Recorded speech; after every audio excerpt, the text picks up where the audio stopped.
আজকের যে বাড়িগ্রামে আপনার জনজাগরণ সভায় আমরা দেখেছি বিপুল সংখ্যক জনসাধারণের উপস্থিত হয়েছে, এটা কি আপনার স্থানীয় জনপ্রিয়তার প্রতিফলন নাকি কংগ্রেসের প্রতি মানুষের আস্থা, কি বলবেন? Thank you very much. এটা একমাত্র কংগ্রেসের প্রতি মানুষের আস্থা, আমরা লিডারের প্রতি আস্থা, আমরা ডিস্ট্রিক্টর কংগ্রেসের লিডারশিপের প্রতি আস্থা, আমরা এপিসিসি লিডারশিপের প্রতি আস্থা, আর বিশেষ করে আমরা রাহুল গান্ধীজি মল্লিকার্জুন খাড়গেজির উপর আস্থা। আমি ব্যক্তি হিসাবে মঞ্চরে রিকোয়েস্ট করছিলাম, মঞ্চে সাড়া দিছে, এটা কংগ্রেসের সাড়া।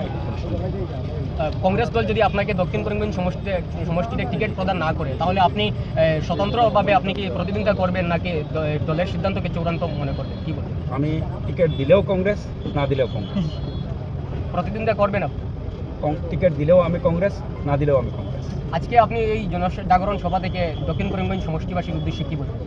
এটা উদ্দেশ্য বলার কিচ্ছু অপেক্ষা রাখে না। আমি কংগ্রেসের সক্রিয় কর্মী হিসাবে আমি মানুষের আবেদন রাখলাম, আমরা লিডারশিপের উপরে বিশ্বাস আছে, কংগ্রেসের উপরে যে মানুষের আস্থা আছে এবং মানুষদের নিয়ে লিডারশিপের একটা পরিবর্তন স্যার, এই পরিবর্তনের বহির্প্রকাশ হইল গিয়া এই মানুষের উপস্থিতি। এখানে ব্যক্তি কোনো ইম্পর্টেন্ট নাই, কংগ্রেস কি ফাইনাল কথা, কংগ্রেসের লিডারশিপের উপরে মানুষের ভরসা, বিশেষ করে আমাদের মাননীয় সভাপতি গৌরব গগৈর উপর যে মানুষের আস্থা, যে ভালোবাসা, এটার বহির্প্রকাশ। জনসাধারণের এই আজকের যে বিশাল উপস্থিতি, এই উপস্থিতি থেকে আপনি গৌরব গগৈকে কি বলবেন? আমি এই সবার মাধ্যমে সবার উদ্দেশ্যও আসলো যে মানুষের আওয়াজটা লিডারশিপের কাছে ফাটানি।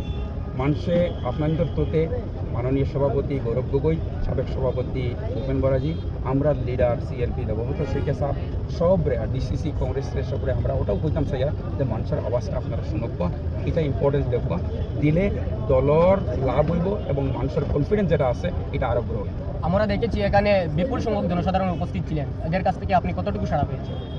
এই এক্সারসাইজ যেটা, এটা প্রথম পেজের আমরা এক্সারসাইজ, এই এক্সারসাইজের মূল মন্ত্র হইল মানুষের সাথে, কংগ্রেসি মানুষের সাথে, কংগ্রেসি সিম্পেথাইজার মানুষের সাথে যোগসূত্র নেটওয়ার্কিং বিল্ড আপ করা। এই এক্সারসাইজটা আমরা বাড়িগ্রাম থেকে এই টিলাবাড়ি বান্দরকুনার জেলা পরিষদের আন্ডারে 8টা জিপির মানুষের লাগে আমরা মত বিনিময় সভা, পরিস্থিতি সভা করছি। সেম প্রক্রিয়া হিসাবে আমরা নেক্সট টার্গেট থাকবো নিনামবাজার গ্রেটার নিনামবাজার, তারপরে আমরা খালিগঞ্জ গ্রেটার খালিগঞ্জ, এরপরে আমরা আলটিমেটলি ফকিরবাজারে যাইব। আমরা সাইরো জেলা পরিষদ নেটওয়ার্ক এরিয়া পুরা কংগ্রেসের মুহিম লই আমরা যাইব, মানুষের ভালোবাসা আদায় করার লাগে আমরা চেষ্টা করব। দক্ষিণ করিমগঞ্জের কারণে আপনি কি করবেন?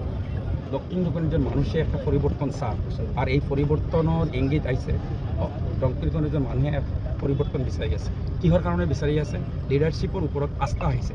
কোনোবা মানুহক বেয়া পায়, কোনোবা মানুহক ভাল পায়, এনেকুৱা মানুহ আপোনালোকে আহিব নোৱাৰে। লিডাৰশ্বিপ তৰুণ গগৈ চাহাবৰ সুযোগ্য উত্তৰসূৰী, তেখেতে মানুহক আস্থাত মানুহৰ দিলত সোমাই গৈছে, তেখেতৰ নামত হাজাৰ হাজাৰ মানুহ আহি যায়। এইখিনি মানুহ বহুত কম। যেতিয়া গৌৰৱ গগৈ ছাৰে আৱাজ দিব আপোনালোকে চাব, সেই কনফিডেন্সটো বেলেগ ষ্টেজত লৈ যাব।